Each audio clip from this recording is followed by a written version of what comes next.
YouTube partner programme में शामिल creators को कब मिलता है पेमेंट? जब बात YouTube से पेमेंट पाने की आती है तो इन दो फेज को समझना बहुत जरूरी है। सेटअप फेज और पेमेंट की प्रोसेसिंग वाला फेज। अगर आपको YPP के लिए अप्लाई करना है तो एडसेंस फॉर YouTube का अकाउंट सेटअप करना जरूरी है। YPP में शामिल होने के बाद आपको 4 स्टेप्स और पूरे करने होंगे। ये स्टेप सेटअप फेज का ही हिस्सा होते हैं। पेमेंट पाने के लिए इन्हें पूरा करना जरूरी होता है। चलिए एक एक करके हर स्टेप पर बात करते हैं। इसके साथ साथ हम पेमेंट की टाइमलाइंस पर भी एक नजर डालेंगे। पहले स्टेप में आपके चैनल की कमाई $10 या आपकी करेंसी में $10 के बराबर होनी चाहिए। जब चैनल से इतनी कमाई हो जाएगी तब आपसे अपनी आइडेंटिटी को वेरीफाई करने के लिए कहा जाएगा। इसके लिए आपको YouTube स्टूडियो में मौजूद कमाई करें पेज पर एक प्रॉम्प्ट दिखेगा। आइडेंटिटी को वेरीफाई करने के लिए आपको एक मान्य सरकारी फोटो आईडी सबमिट करना होगा।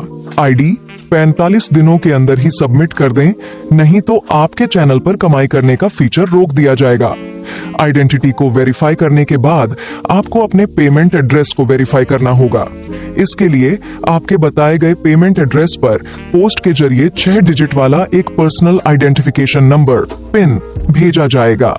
आमतौर पर पिन 2 से 4 हफ्तों में आपके एड्रेस पर पहुंच जाता है। हालांकि आपकी लोकेशन के हिसाब से इसमें और भी समय लग सकता है। जब आपको पिन मिल जाए तो उसे अपने एडसेंस फॉर यूट्यूब के अकाउंट में डालें। इसके लिए पेमेंट पर जाकर पहचान और पते की पुष्टि पर जाएं। अगर आपको 4 हफ्तों के अंदर पिन न मिले तो चेक कर लें कि आपकी अकाउंट डिटेल्स और पेमेंट एड्रेस बिल्कुल सही हो। अगर इसमें बदलाव करने की जरूरत है तो पेमेंट में जाकर सेटिंग पर जाएं। अगर अकाउंट डिटेल्स सही होने के बावजूद आपको पिन नहीं मिला तो पिन दोबारा भेजने की रिक्वेस्ट करें। इसके लिए एडसेंस फॉर यूट्यूब में पेमेंट पर जाएं, फिर पहचान और पते की पुष्टि में जाकर पिन फिर से भेजें को चुनें। ध्यान दें, पिन भेजने की रिक्वेस्ट 3 बार की जा सकती है। साथ ही पहली बार पिन जनरेट होने के 4 महीनों के अंदर अपने अकाउंट में पिन डालना होगा। 4 महीनों के बाद कमाई करने का फीचर आपके चैनल के लिए रोक दिया जाएगा। इसे फिर से शुरू करने के लिए आपको वेरिफिकेशन करना पड़ेगा। ये स्टेप्स पूरे होने पर आपसे पेमेंट डिटेल्स मांगी जाएंगी। जैसे आपको कहा जाएगा कि एडसेंस फॉर यूट्यूब पर अपने टैक्स की जानकारी जोड़ें और पेमेंट का तरीका जोड़ें। यूट्यूब पर कमाई करने वाले सभी क्रिएटर्स को अपने टैक्स की जानकारी देनी पड़ती है, फिर चाहे वे किसी भी देश में हों। अपने एडसेंस फॉर यूट्यूब अकाउंट में टैक्स की जानकारी जोड़ने के लिए पेमेंट पर जाएं। इसके बाद पेमेंट से जुड़ी जानकारी पेज में सेटिंग मैनेज करें पर जाएं। अब पेमेंट्स प्रोफाइल पर जाकर अमेरिका में लगने वाले टैक्स से जुड़ी जानकारी के बगल में मौजूद बदलाव करें पर क्लिक करें। इसके बाद टैक्स की जानकारी मैनेज करें पर क्लिक करें। अगला स्टेप है पेमेंट का तरीका चुनकर उसे सेटअप करना। इसके लिए आपको पेमेंट का तरीका चुनने के लिए जरूरी थ्रेशोल्ड तक पहुंचना होगा। अमेरिका में रहने वाले क्रिएटर्स के लिए यह थ्रेशोल्ड है $10। लोकेशन और करेंसी के हिसाब से यह रकम अलग हो सकती है। पेमेंट का तरीका सेटअप करने के लिए एडसेंस फॉर यूट्यूब में पेमेंट पर जाएं, फिर पेमेंट का तरीका जोड़ें पर क्लिक करें। यहाँ आपको अलग अलग विकल्प मिलेंगे, जैसे कि electronic funds transfer, wire transfer या चेक। आपको कौन कौन से विकल्प मिलेंगे यह आपके पेमेंट एड्रेस के हिसाब से तय होगा। ध्यान रखें, ऐसा भी हो सकता है कि आप पेमेंट का तरीका चुनने के लिए जरूरी थ्रेशोल्ड तक तो पहुंच जाएं, लेकिन इस स्टेप के लिए एलिजिबल होने में आपको थोड़ा और समय लगे। ऐसा इसलिए होता है क्योंकि आपकी कमाई को सबसे पहले आपके एडसेंस फॉर यूट्यूब अकाउंट में जोड़ना पड़ता है।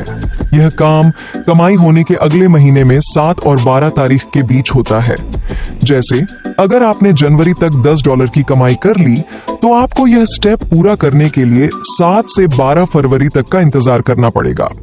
ये सभी स्टेप्स पूरे करने के बाद पेमेंट पाने के लिए आपको पेमेंट थ्रेशोल्ड तक पहुंचना होगा। अमेरिका में रहने वाले लोगों के लिए यह थ्रेशोल्ड है $100। लोकेशन और करेंसी के हिसाब से यह रकम अलग हो सकती है। चलिए एक बार फिर से देख लेते हैं। पेमेंट पाने के लिए इन स्टेप्स को पूरा करना जरूरी होता है। अपनी आइडेंटिटी और पेमेंट एड्रेस को वेरीफाई करें, टैक्स की जानकारी सबमिट करें, पेमेंट का कोई तरीका जोड़ें और अपनी कमाई को पेमेंट थ्रेशोल्ड तक पहुंचा लें। इन स्टेप्स को पूरा करने में थोड़ा समय लग सकता है, इसलिए अगर आपको पेमेंट सेटअप से जुड़ी अपनी प्रोग्रेस चेक करनी हो तो YouTube स्टूडियो के कमाई करें सेक्शन में जाएं। इन स्टेप्स को पूरा करने के बाद पेमेंट कब मिलता है? YouTube महीने के हिसाब से पेमेंट करता है। जब किसी महीने आपकी कमाई इकट्ठी हो जाती है तो उसका पेमेंट अगले महीने की 21 से 26 तारीख के बीच भेज दिया जाता है। वह पेमेंट आपके अकाउंट में कब तक आएगा, यह पेमेंट के चुने गए तरीके पर डिपेंड करता है। जैसे अगर आप अमेरिका में हैं और आपने जनवरी में $100 कमाए हैं तो आपको 21 से 26 फरवरी के बीच पेमेंट भेजा जाएगा। इसके बाद पेमेंट के चुने गए तरीके के हिसाब से यह तय होगा कि आपको पेमेंट कब तक मिलेगा। इलेक्ट्रॉनिक फंड्स ट्रांसफर में 4 से 10 दिन लगते हैं, वायर ट्रांसफर में 15 कामकाजी दिन और चेक से पेमेंट मिलने में 2 से 4 हफ्ते लग सकते हैं। मुझे कैसे पता चलेगा कि मेरे पेमेंट का स्टेटस क्या है और पेमेंट कब तक मिल जाएगा?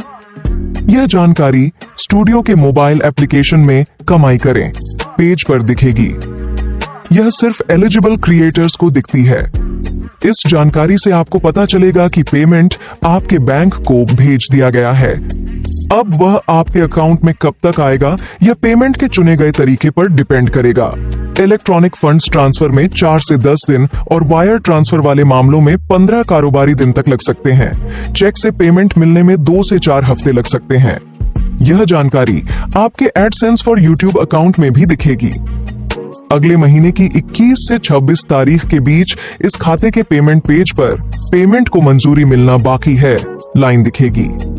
इस बात का ध्यान रखें कि एडसेंस फॉर यूट्यूब अकाउंट में जानकारी कभी कभी ही अपडेट की जाती है, इसलिए हमारा सुझाव है कि आप अप टू डेट जानकारी पाने के लिए स्टूडियो एप्लीकेशन के कमाई करें पेज पर जाएं। YouTube एनालिटिक्स में जो रकम दिखती है और जो मेरे अकाउंट में आती है, उन दोनों में अंतर क्यों होता है? YouTube एनालिटिक्स में दिखने वाला रेवेन्यू सिर्फ एक एस्टिमेशन होता है। यह चैनल पर की गई एक्टिविटी और हमारे एडजस्टमेंट्स के हिसाब से ऊपर नीचे होता रहता है। पेमेंट्स का मतलब होता है टैक्स वगैरह काटने के बाद आपको मिलने वाली रकम। आपको भेजा गया पेमेंट ही आपकी असल कमाई होती है। आपको यह रकम स्टूडियो के मोबाइल एप्लीकेशन में या एडसेंस फॉर यूट्यूब अकाउंट में दिखेगी। इसमें invalid traffic, content ID claims, tax और दूसरी वजहों से होने वाले बिलिंग एडजस्टमेंट्स के मुताबिक बदलाव किए गए होते हैं। ये बदलाव कुछ और वजहों से भी किए जा सकते हैं, जैसे अगर डेटा मिलने में देर हो जाए या पिछले महीनों की कमाई भी एक साथ आ जाए। अगर किसी क्रिएटर को डॉलर में पेमेंट नहीं मिलता है तो करेंसी कन्वर्जन रेट्स और उनके कन्वर्ट होने के दिन के हिसाब से भी कमाई की रकम अलग हो सकती है। पेमेंट पाने के बारे में ज्यादा जानकारी के लिए डिस्क्रिप्शन में दिए गए लिंक्स पर जाएं। वीडियो देखने के लिए धन्यवाद।